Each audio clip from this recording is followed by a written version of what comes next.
Current affairs strategy చాలా important. ఎందుకంటే అన్ని పేపర్లలో కరెంట్ అఫైర్స్కు లింక్డ్ ఉంటాయి. మరి కరెంట్ అఫైర్స్ని మీరు ఎట్లా ప్రిపేర్ అయ్యారు, ఎట్లా ప్రిపేర్ అయితే మంచి మార్కులు వస్తాయి? జనరల్లీ కరెంట్ అఫైర్స్ అంటే అందరూ కరెంట్ అఫైర్స్ అనేది ఒక సపరేట్ సబ్జెక్ట్గా డీల్ చేస్తారు సార్. ఓకే, బట్ అది ఒక సబ్జెక్ట్ కాదు, మన పార్ట్ ఆఫ్ ఏ ప్రిపరేషన్ అనేది ఉండాలి సార్ కరెంట్ అఫైర్స్. ఓకే, కొందరు ఏం చేస్తుంటారు అంటే డైలీ కరెంట్ అఫైర్స్ మీద 45 minutes వీడియోస్ చూస్తుంటారు సార్. Okay. ఇలా చూస్తే ఒక మంత్కి తీసుకుంటే మోర్ దాన్ 20 hours వస్తుంది sir. This is not a right way how to deal with current affairs sir. Okay, ఎందుకంటే మనం ప్రిపేర్ అయ్యేది గ్రూప్ 2 లాంటి ఎగ్జామ్ కన్నప్పుడు ఓకే, తక్కువ టైంలో ఎక్కువ స్కోర్ చేయాలి. ఎందుకంటే మిగతా సబ్జెక్ట్స్ చాలా ఎక్కువ ఉంటాయి సార్, వ్యాష్గా ఉంటాయి. సో మనది ఆబ్జెక్టివ్ ఓరియంటెడ్ కాబట్టి ఎక్కువ కవర్ చేయాలి సార్. అంతేగాని ఒకటే టాపిక్ మీద మనము ఒక 40 minutes వీడియోస్ కానీ ఇలా చూస్తే సరిపోదు సార్. ఓకే, నేను సజెస్ట్ చేసేది ఏంటంటే మనకి యూట్యూబ్లో మంత్లీ కంపైలేషన్ వీడియోస్ జరుగుతాయి సార్. ఓకే, కొన్ని ఛానల్స్ ఉంటాయి.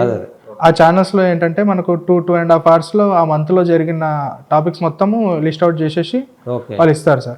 నేను ఏం చేస్తుంటే అంటే ఫస్ట్ ఒక యూట్యూబ్ ఛానల్ది చూస్తుంటే వాళ్ళది ఒక 2 hours వీడియో చూస్తుంటే ఇంకేమైనా కవర్ కాలేదని అనిపించినప్పుడు ఇంకొకటి ఛానల్ చూస్తుంటే. సో నాకు ఆల్మోస్ట్ 3.5 hours లోపల నేను 2 times కరెంట్ అఫైర్స్ వింటుంటే ఒకటే మంత్వి. నాకు కొన్ని ఓవర్లాప్ అయినవి రివిజన్ అవుతుండే, ప్లస్ ఇంకోటి నేను మ్యాగజైన్ తీసుకొని చదివినప్పుడు తర్వాత ఈ 4 hours నేను క్లాస్ విన్నాక మ్యాగజైన్ తీసుకొని చదవాలి. మ్యాగజైన్ తీసుకొని చదువుతున్నప్పుడు నాకు అంత ఫెమిలియారిటీ ఉంటుండే. ఫెమిలియారిటీ ఉన్నప్పుడు నాకు that will be like a third revision for me.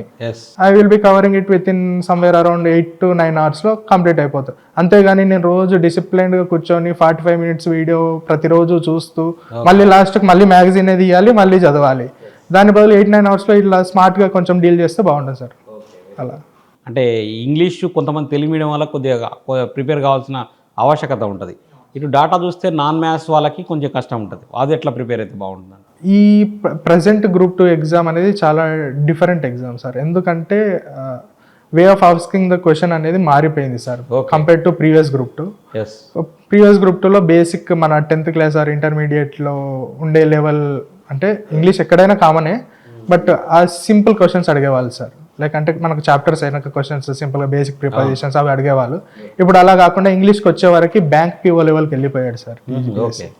Bank PO level కొంచెం డిఫికల్ట్ ఇంగ్లీష్ ఉంటుంది సార్. ఇంగ్లీష్ మీడియం వల్ల దాన్ని ట్యాకిల్ చేయడానికి చాలా డిఫికల్ట్గా ఫీల్ అవుతారు. పేపర్ చూసాక నేను కూడా ఇంతకుముందు SSC స్టాఫ్ సెలక్షన్ కమిషన్ కానీ వీటికి ప్రిపేర్ అయ్యా.